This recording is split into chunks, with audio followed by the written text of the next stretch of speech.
Have you ever walked into a room where everyone expected you to lose, but deep inside, you knew the truth was about to set you free?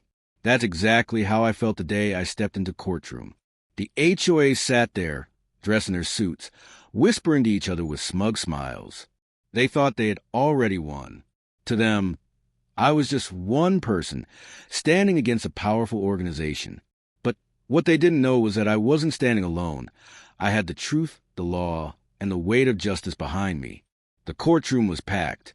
Neighbors filled the benches, some curious, some nervous, and others quietly hoping I would win, because they too had suffered under the HOA's control. I could feel their eyes on me as I walked to my seat. My hands were shaking, but not from fear, from determination.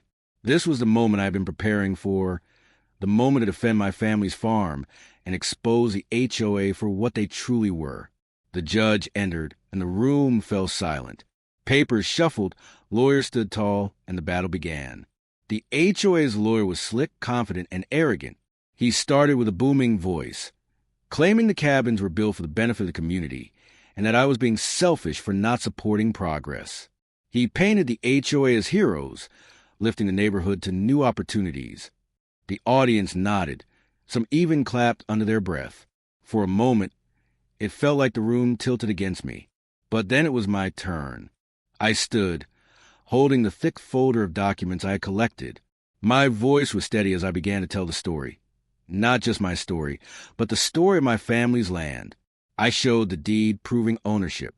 I held up tax records with my name on them. I displayed maps that clearly marked the boundaries of my farm. Every paper was a piece of armor. Every fact a shield against their lies. The HOA's lawyer tried to interrupt, object, and twist my words, but the judge silenced him.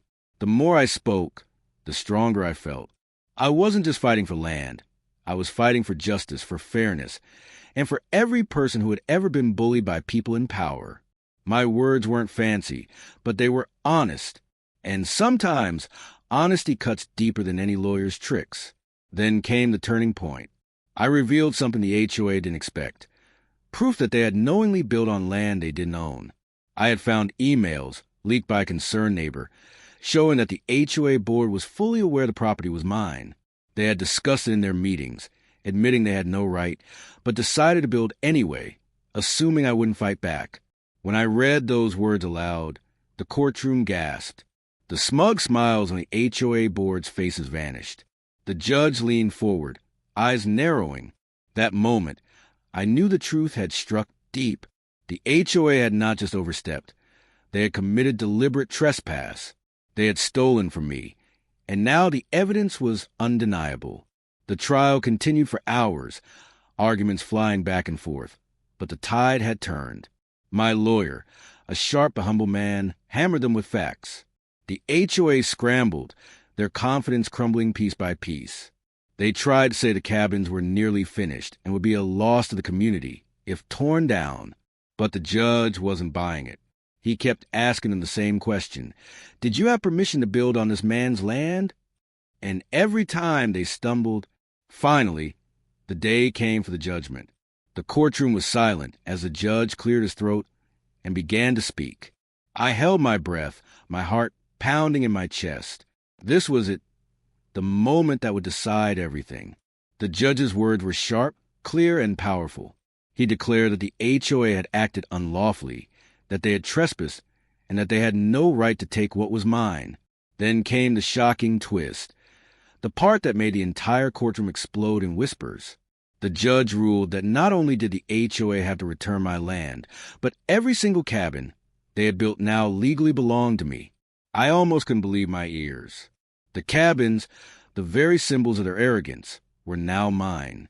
The HOA had tried to steal from me, but in the end, they had built free cabins on my farm with their own money, their own time, and their own effort, and handed them straight into my hands.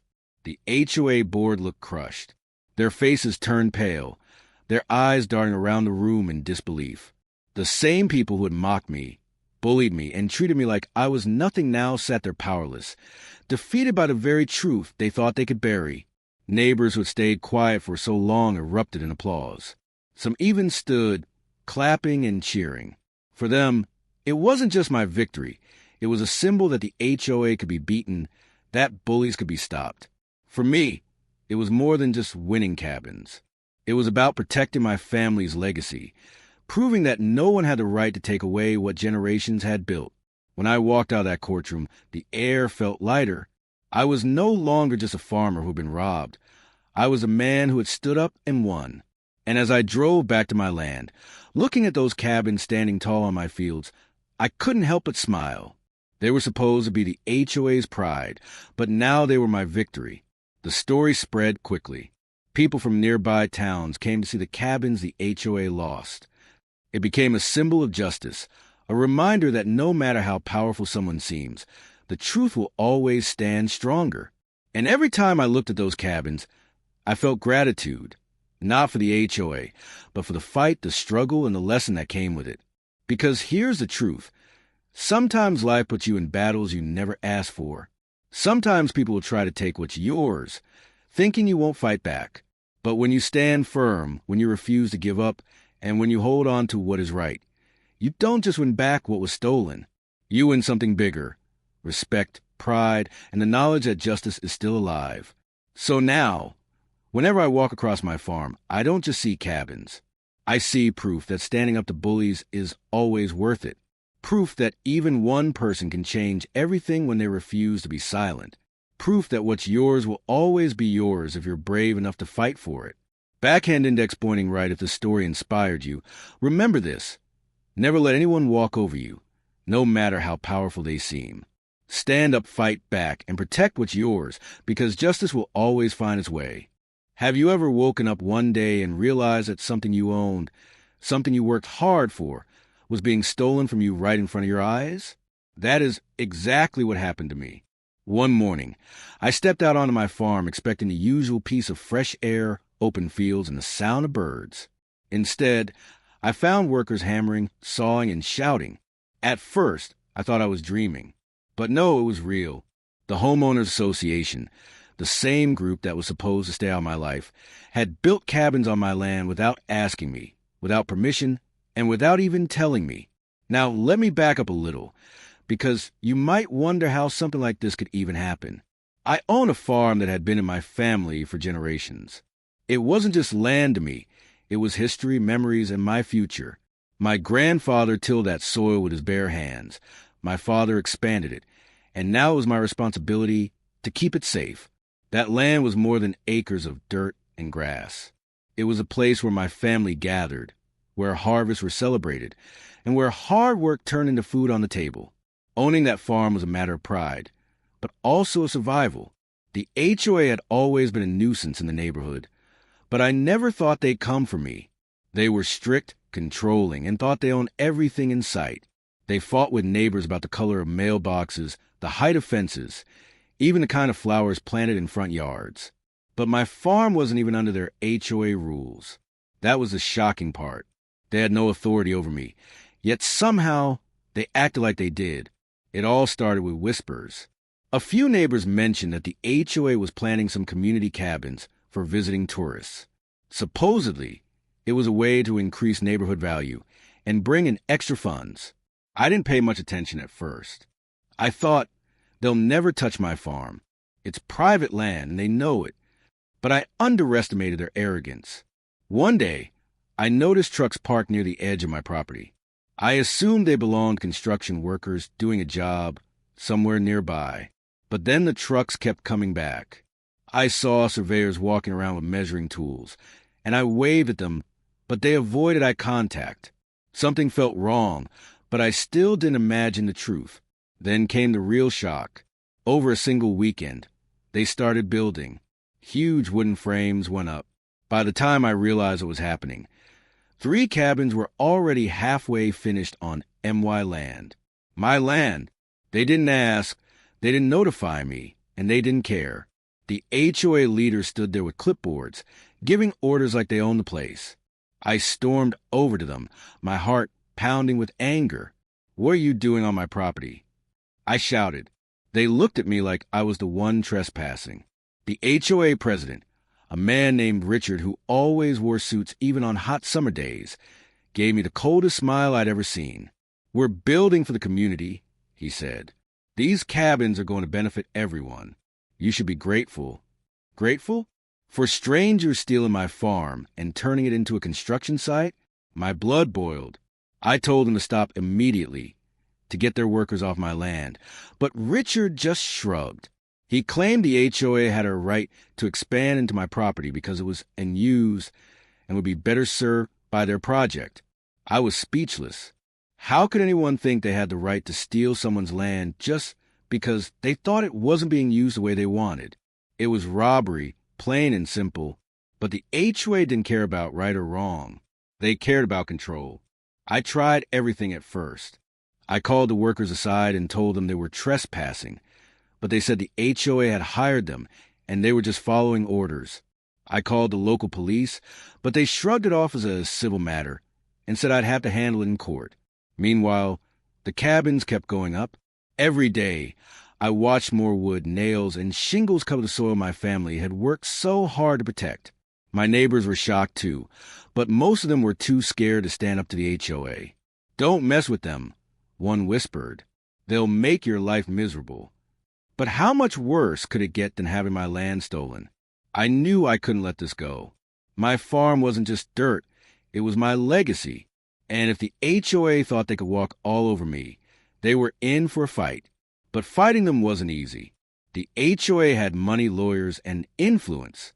They tried to drown me in paperwork, sending me notices and letters filled with legal jargon. They acted like they had already won. Every time I checked the progress, the cabins were close to being finished, and every time my heart sank deeper. It was like watching someone break into your house, move in, and redecorate while the world told you to be patient. Yet, the more they pushed, the stronger I felt. I couldn't give up. I started digging into property laws, reading late into the night, and making phone calls to lawyers who understood land rights. I gathered every document that proved my farm belonged to me and only me. Deeds, maps, tax records, everything. The more evidence I collected, the more confident I became. Still, the HOA didn't stop. They mocked me at meetings, saying I was overreacting. They tried to intimidate me, spreading lies that I had agreed to let them build. But I had never signed a thing. Their arrogance only fueled my determination. I began to realize something important. This fight wasn't just about me. It was about standing up to bullies who thought rules didn't apply to them. If they could do this to me, they could do it to anyone, and I wasn't about to let them win. So I made a decision. I was going to take them to court. I was going to fight back with everything I had, even if it drained me, because the truth was on my side, and the truth, no matter how buried, always comes out. That decision changed everything. It lit a fire inside me. For weeks, I prepared, gathering witnesses, documents, and every piece of evidence. Every late night spent reading laws. Every early morning spent collecting papers. Felt like sharpening a sword for battle. I knew the fight ahead would be brutal, but I wasn't afraid anymore. And while the cabins on my land stood tall as symbols of their greed, I looked at them differently. They weren't signs of defeat. They were proof of how far the HOA had crossed the line. And soon, a judge would see it too. This was no longer just a personal fight. It was a battle for justice. And I was ready to take it all the way. So when I walked into that courtroom for the first time, I didn't feel like a victim anymore. I felt like a warrior about to reclaim what was mine. But little did the HOA know, the tables were about to turn in a way they could never imagine. Backhand index pointing right, stay tuned for the second part of this story, where the courtroom drama unfolds and the shocking twist that left everyone speechless. Don't miss it.